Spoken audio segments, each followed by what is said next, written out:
Hello everyone, welcome to my channel. तो हम लोग नेक्स्ट पार्ट शुरू करते हैं, जहाँ बस बैटिंग ने बहुत बड़ा डिसीजन लिया था कि मैं अभी सिस्टम को चेंज करके रहूँगा, इस करप्ट सिस्टम को।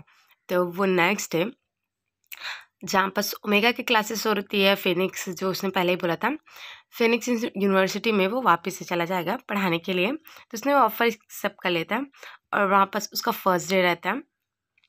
तो जहाँ पर बैटिंग सबको बहुत ही अच्छे से प्यार से समझाते रहते हैं और क्लास में जो रहते हैं बहुत ही अच्छे से बिहेव करते हैं उसके साथ, और सब ना कहीं उसके ब्यूटी के लिए अट्रैक्ट भी होते हैं।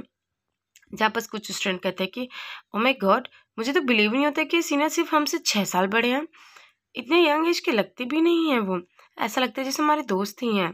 दूसरा उदास होकर बोलता है, पर क्या मतलब, हमारा तो एग्ज़ाम होने वाला है ना, मुझे तो बिल्कुल नहीं लगता मैं पास हो पाऊँगा। तो बैटिंग उसके पास आके बोलता है कि डोंट बी सैड, और तुम दिस करेजिंग वाला बात क्यों कर रहा हूँ, तुम्हें क्या कॉन्फिडेंस नहीं है? यदि नहीं है तो मैं तुम्हारी हेल्प कर दूंगा ना। उसकी बातें सुन के बॉयज़ बहुत खुश हो जाते हैं, बोलते हैं कि राइट टीचर आप हैं तो हम लोग जल्दी से जल्दी पढ़ाई करेंगे और ग्रेजुएट भी हो जाएंगे। और सब ना कहीं ये जोश भर जाता है, और मुझे लगता है ना ये उनके फेवरेट टीचर भी होने वाले हैं आगे चल के। जहाँ पर उसको प्रिंसिपल आके बोलते हैं कुछ टाइम बाद, जब क्लासेस ख़त्म हो जाती हैं, बैटिंग तुम्हारा फर्स्ट क्लास कैसा था, क्या बच्चे तुम्हें एक्सेप्ट किए? बैटिंग खुश होकर बोलते हैं कि यस सर, स्टूडेंट बहुत ही प्यारे और ओबीडियंट है। वो तो दिख ही रहा था हम लोग को। बैटिंग बोलते हैं कि सर, मुझे पता है कि मैं यहाँ क्यों आया हूँ, and thank you so much कि आपने मेरी विशेष पूरी करने में आपने मेरी हेल्प की है। तो प्रिंसिपल बोलते हैं कि बिल्कुल भी नहीं, तुम बहुत ही स्मार्ट हो और तुम्हारा ब्राइट फ्यूचर होगा, बस इसलिए मैंने तुम्हें चूज़ किया है। और वो कहते हैं कि बाय द वे तुम्हारा कोई वेट कर रहा है गेट पर, देखो। जैसे वो देखते हैं कि वहाँ पर एक सनफ्लावर का बुके लेके आते हुए कोई और नहीं, डॉक्टर जियांग रहते, बोलते हैं कि प्रोफेसर बाय, तुम्हें मैं लेने आया हूँ घर। यहाँ पर बैटिंग भागते हुए जाते, बोलते हैं कि डॉक्टर जियांग, आपने मुझे कॉल क्यों नहीं किया, आप मुझे बताया क्यों नहीं कि आप आ रहे हो? तो डॉक्टर जियांग कहते हैं कि यदि मैं तुम्हें बता देता तो ये सरप्राइज कैसे रहता, ऑब्वियसली बात है, इसलिए मैं तुम्हारे पास आया हूँ। उनकी रोमांटिक को देखते हुए जो प्रोफेसर रहते हैं, प्रिंसिपल, वो भी कहीं ना कहीं अपने पार्टनर को मिस करते हैं, शायद वो इस दुनिया में नहीं है। और वो कहते हैं कि वो दिन दूर नहीं जब ये सब चीज़ नॉर्मल हो जाएगा। यानी कि आप समझ रहे हो कि उन्हें भी इसके बारे में पता है कि वो लोग कुछ फाइटिंग कर रहे हैं ओमेगा राइट्स के लिए। दूसरे टाइम लिखा जाता है कि बाइटिंग रहता है, वो बात में रहता है और सोचता रहता है कि क्या डॉक्टर जियांग को मैं हर्ट कर रहा हूँ, एंड मैं कितना स्टूपिड हूँ। आफ्टर हम लोग मैरिड कपल हैं और ये कितना टाइम हो गया है हम लोग नहीं किए वो सब चीज़ें, क्या मैं उनके लिए सरप्राइज़ प्लान कर दूँ? और फिर सोचते रहते कि मैं भी स्टूपिड हूँ। मुझे पता है जैसे मैं उनको देखता हूँ मेरा फेस रेड हो जाता है, और ऐसा नहीं कि वो मुझे हर्ट कर देंगे, पर मैं सब, यदि मैं कैलकुलेट करूँ तो कुछ ही टाइम बचे है मेरे हिट के लिए, क्या मैं पहले से प्रिपेयर कर दूँ जिससे मुझे हर्ट ना हो? और मुझे एक्सपीरियंस भी नहीं हो पा रहा है, बहुत टाइम भी हो गया है ना। हाँ ठीक है, मैं अपने आप को प्रिपेयर ही कर देता हूँ, यानी कि आप लोग समझ रहे होंगे क्योंकि उसका हिट साइकिल नज़दीक आ रहा है, और अपने आप को डॉक्टर जियांग के लिए एकदम रेडी रखना चाहते हैं ताकि इस बार ही जो डॉक्टर जियांग है डिसअपॉइंट ना हो। पर एक्चुअली में ये उसका मिथ रहता है, मतलब वो अपने आप से ये सब चीज़ें सोच रहा होता है। बाहर पे डॉक्टर जियांग बोलते कि बाइटिंग, मैंने कहा था ना सिर्फ और सिर्फ हाफ आवर्स ही तुम्हें बात लेना चाहिए था, पर ये क्या, तुम कितने घंटे से वहाँ अंदर पे हो? यहाँ पर से उसको कुछ रिस्पॉन्स नहीं आता रहता है, तो वो सोचता रहता है क्या कहीं वो बेहोश तो नहीं हो गया। फिर वो जल्दी से दरवाज़ा खोल के अंदर आ जाता है और बोलता है कि बाइटिंग। तभी हमें दिखाया जाता है कि पूरे रूम में जो बाइटिंग का फेरोमोन्स फैलते जा रहा है, और यहाँ पर सोचता है क्या इतना स्ट्रॉन्ग फेरोमोन्स किसका है? बाइटिंग, ये तुम क्या कर रहे हो? वो उसको इस हालत में देख के बहुत ही शॉक्ड हो जाता है और वो अपने आप को लूज़ करता रहता है। दूसरे साइड से बाइटिंग कहता है क्या मैं कुछ गलत कर रहा हूँ? मैं बस प्रिपेयर कर रहा हूँ अपने आप को आपके लिए। डॉक्टर जियांग ब्लश करते बोलता है कि पर तुम इस तरह बाथरूम में क्यों छुपे हो और अकेले क्यों कर रहे हो? तुम्हें पता है ना मैं हूँ तुम्हारे साथ, तुम्हारे पास। तो बैटिंग ब्लश करते हुए कहते हैं कि बस मुझे डर लग रहा था पेन से, मैं प्रिपेयर कर रहा था एडवांस में ताकि मैं अपने आप को कंट्रोल ना कर पाऊँ। यहाँ पर डॉक्टर जियांग उस बाथटब में आते हुए कहते कि बाइटिंग, मैंने कहा था ना तो मैं तुम्हें पेन कभी नहीं होने दूंगा, तुम समझ क्यों नहीं रहे हो? तुम्हें विश्वास विश्वास नहीं है? बाइटिंग कहता है कि I believe you but I don't believe my self. इससे पहले वो कुछ और करता, डॉक्टर जैंग उसे सॉफ्टली जेंटली किस करने लग जाता है। यहाँ पर बाइटिंग भी उसे रिटर्न किस करता है और उनका रोमांटिक मूवमेंट स्टार्ट हो जाता है। यहाँ पर हमें दिखाया जाता है न्यूज़ में जो 7th star district central berthing facilities है, वहाँ पास एक न्यूज़ में आता रहता है कि जो 2nd स्टार डिस्ट्रिक्ट है ना, उसमें तो उसने मार दिया था एक ओमेगा ने, एंड देन उसने खुद से सुसाइड अटेम्प्ट कर लिया था। इसके वजह से बहुत सारी चीज़ें उल्टी पुल्टी हो गई है, मतलब बहुत ही ज़्यादा मतलब हरदम मच गया रहता है। यहाँ पर जितने भी इस तरीके से ओमेगा रहते हैं उन लोग को सिर्फ बर्थ के लिए, जो बेबीज़ पैदा करने के लिए ही रखा जाएगा।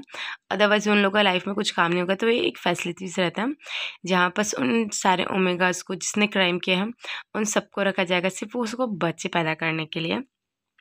और वहाँ के गार्ड बहुत ही गंदी तरीके से उन लोग को ट्रीट करते थे कि तुम्हारी लाइफ ही क्या होती है, तुम लोग का काम है क्या सिर्फ बच्चे पैदा करना, और इतने चीप पर्सन हो तुम लोग को तो लाइफ में और कुछ रखा ही नहीं है। अच्छा हुआ कि तुम लोग के लिए ऐसा जेल बना दिया है। यहाँ पर हमें एक लड़की दिखाई जाती है जहाँ पर वो बोलती है दूसरे लड़की से, क्या हम इस बारे में बात भी नहीं कर सकते हैं क्या? तो इसके दोनों के बारे में हम लोग को भी कुछ नहीं बताया। मे बी स्टोरी में और आगे इस दोनों के बारे में बताया जा सकता है। तो यहाँ पर तुरंत ही नेक्स्ट मॉर्निंग मीटिंग होती है जहाँ पर प्रोफेसर जाओ, जो उसके डॉक्टर क्विन रहते हैं, डॉक्टर लिन रहता है, डॉक्टर जियांग रहता है, बाइटिंग रहता है, एंड गेस व्हाट, वो कर्नल भी रहता है मेजर डेविड, और उन सब के लीडर भी रहते हैं यहाँ पर। जहाँ पर प्रोफेसर जाओ समझाने की कोशिश करते हैं कि रिसेंटली जो एक्सीडेंट हुआ था जिसने उसने क्राइम सुसाइड कर लिया था, एंड देन वो सब चीज़ें हुआ, इसकी वजह से बहुत। यहाँ पर उसके लीडर बोलते हैं कि बहुत टाइम बाद आपको देखा है कर्नल, वही आप बहुत लंबे समय बाद कहाँ थे? तो यहाँ पर हमें उसका एटीट्यूड वाला अंदाज दिखाया जाता है और बोलता है कि हाँ, बहुत पहले ही मैंने मिलिट्री छोड़ दिया है, तो तुम मुझे मेरे नाम से बुला सकते हो, ना कि कर्नल, ठीक है। यहाँ पर उनके इंट्रोड्यूस किया जाता रहता है कि वो एक कर्नल है जो कि ओमेगा होते हुए भी उस पोस्ट पे चले गए हैं। यहाँ पर सब बहुत ही खुश होते रहते हैं सभी लोग, क्या इतने अच्छे पोस्ट पे। तो यहाँ पर जो उसके लीडर रहते हैं बोलते हैं कि आई नो, हमें बहुत अच्छा लगता है कि आप इसमें अपना कंट्रीब्यूट दे रहे हैं, आप अल्फाज के बहुत सारे लोगों को जानते हैं, इससे हमारी बहुत ही हेल्प हो सकती है। वहाँ पर डेविड बोलता है कि हाँ मुझे पता है, मैं उन लोगों को सब हैंडल कर लूँगा। वैसे भी अल्फ़ा का उतना पॉपुलेशन नहीं है जितना ओमेगा और बीटा का है। यहाँ पास प्रोफेसर जाओ बोलते हैं कि ऑफ कोर्स, इसलिए मैंने बीटर्स के कुछ लोगों को भी इसमें ज्वाइन करवाया है ताकि वो हम लोग की हेल्प कर सके।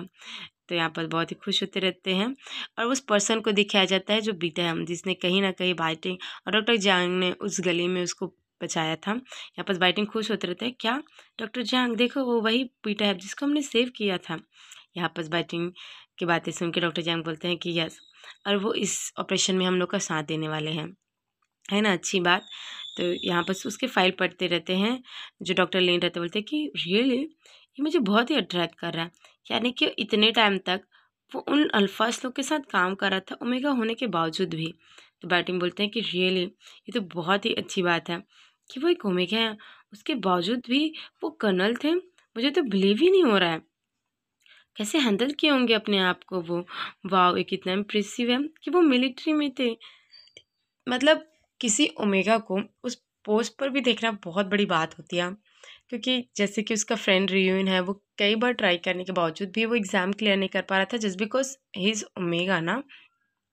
तो सोच लो कि ओमेगा को किसी बड़े पोस्ट पर पहुंचना देखना उसके लिए कितनी गर्व की बात होगी, क्योंकि वो खुद आगे बढ़ना चाहता है इस तरीके से ताकि लोगों की वो हेल्प कर सके। और जैसे वो देख रहा है कि जो कर्नल भी है डेविड है वो कर भी रहा है उन लोग की मदद। तो यहाँ पर डॉक्टर जांग बोलते हैं कि ऑफ कोर्स यदि तुम प्रोफेसर जाओ से मिलोगे तो तुम्हारा भी बहुत ही आगे तक प्रोसेसर ठीक रहेगा, ठीक है। तो बोलते हैं कि रियली ये तो बहुत ही अच्छी चीज़ है, प्रोफेसर जाओ सच में कितने ग्रेट हैं, मैं तो उनकी तरह बनना चाहता हूँ, हर चीज़ वो कैसे अच्छे से हैंडल कर सकते हैं। वहाँ पास उनके लीडर बोलते रहते हैं कि हमें पार्लियामेंट को सभी डायरेक्शन से कवर करना पड़ेगा ताकि हमारी बात वहाँ तक पहुँचे, इसलिए मैंने 3 ग्रुप डिसाइड किए हैं, A B C, और वैसे भी उसके हिसाब से हम लोगों को hospital, city centre, university centre, इन सब में बिजनेस जितने भी सेंटर्स हैं उन सबको हमें इंक्लूड करना है इस मार्च में। ये मार्च इसलिए हो रहा है क्योंकि वो ओमेगास के राइट्स के लिए, ह्यूमन बीटा के राइट्स के लिए भी फाइट करने वाले हैं। क्योंकि अभी रिसेंटली बहुत सारे इस तरीके से एक्सीडेंट हो रहे हैं जिसमें से ओमेगा बहुत तकलीफ में है और कहीं ना कहीं अपने आप को ख़त्म कर दे रहे हैं इन सबको बचाने के लिए। तो वापस बाइटिंग अपना हाथ खड़े करके बोलता है कि I can handle this university city. मतलब मेरे कुछ स्टूडेंट फ्रेंड्स भी हैं जिसमें से मैं हेल्प ले सकता हूँ और वो लोग कहीं ना कहीं मेरी हेल्प कर देंगे। तो जो सिटी सेंटर रहता है, यूनिवर्सिटी सेंटर, उसके लिए बाइटिंग को चूज़ करता रहता है और बोलते हैं कि बाइटिंग मुझे पता है तुम ये सब कर सकते हो क्योंकि तुम बहुत ही स्मार्ट और क्लेवर हो। यहाँ पर डॉक्टर जियांग भी खुश होते रहते हैं कि देखा बाइटिंग तुमने कर दिखाया। और बाइटिंग बोलता है कि डॉक्टर जियांग हाँ हाँ मैंने कर दिखाया है। और यहाँ पर डॉक्टर लिन तो बहुत ही स्मार्ट है, ब्रिलियंट है और कहीं ना कहीं उनके पास मनी सपोर्ट भी है। तो वो डायरेक्ट बी को चूज़ करता है, बोलता है कि ठीक है तो मुझे ये बी डायरेक्शन ही चूज़ करना है। मैं इसमें सुटेबल हूँ इन सब चीज़ के लिए। तो यहाँ पर सोच रहते हैं कि ठीक है बट ग्रुप ए के लिए बिजनेस सेंटर है तो तुम में से कोई बिजनेसमैन है तो ये बहुत ही अच्छा रहेगा। तो ऑब्वियसली बात है वहाँ पास कोई और नहीं, डॉक्टर जैंग रहते बोलते थे कि डोंट वरी इन सब चीज़ों को मैं हैंडल कर लूँगा। और वैसे भी आन जियांग का डिवोर्स जो हुआ है उसके क्लैरिफिकेशन जब वो बाकी लोग सुनेंगे कि कोई भी उस आज़ाद हो सकता है उस डिवोर्स लेके उस पर्सन से, तो ये बहुत ही ज़्यादा इम्प्रेसिव होगा और कहीं ना कहीं बाकी सभी ओमेगास हम लोग के साथ रहेंगे तो यहाँ पर सब ठीक हो जाएगा।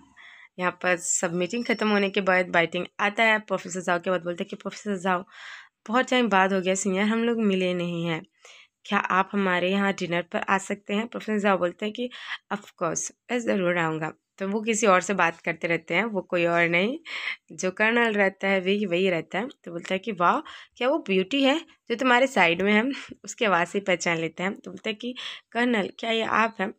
तो यहाँ पर कर्नल बोलता है कि हाँ वैसे भी मैंने कहा ना मुझे कर्नल मत बोलो, तुम मुझे ब्रदर वे बोल सकते हो क्योंकि मुझे बहुत ही बुरा लगता है जब मुझे कोई कर्नल कहता है। तो वैसे भी तुम बहुत ही अच्छे पर्सन लगते हैं मुझे। तो यहाँ पास जो प्रोफेसर जाओ रहते उसको बताते रहते थे कि वो आर्मी में गया तो उसे बहुत ही डिस्कस्टिंग फील होता था क्योंकि उसने एक बीटा की आइडेंटिटी लेके गया था बट वो वहाँ पकड़ा गया कि उसकी आइडेंटिटी एक ओमेगा है तो उसे निकालना पड़ गया। तो बहुत ही गुस्सा रहता है कि उसे सिर्फ जेंडर की वजह से जज किया गया। तो यहाँ पर बाइटिंग की बुरा लगता है क्या मतलब वो इतनी सारी अचीवमेंट्स अटेम्प्ट किए, इतने सारे हार्ड वर्क किए और उन्हें ना जाने कितने सारे ओमेगा का फेरोमेंस, वो मिक्स फेरोमेंस कैसे हैंडल किए होंगे और उसे सिर्फ जेंडर की वजह से बाहर निकाल दिया। ये कितनी बुरी बात है। और वो दुखी मन से कहता है कि ओ नो मुझे बहुत ही बुरा लग रहा है सुन के। आपको पता नहीं कितने फेरोमेंस मिक्सड हो गए होंगे उस आर्मी क्वार्टर में। ब्रदर वे आपके लिए कितना डिफिकल्ट रहा होगा ना। बट वो टीस मूड में कहता है कि इट्स सिंपल, किसी भी हेल्पर को ढूंढो और उसके मार्क्स करा लो, जिससे जब वो मार्क करता है तो आपको किसी और फेरोमेंस की स्मेल ही नहीं आती है। तो यहाँ पर बहुत ही गुस्सा रहता है प्रोफेसर जाओ कि स्टूपिड तुम्हें तो क्या कर रहे हो, तुम्हें पता है ना यहाँ पास बैटिंग है उसके बावजूद भी तुम ये सब बोल रहे हो।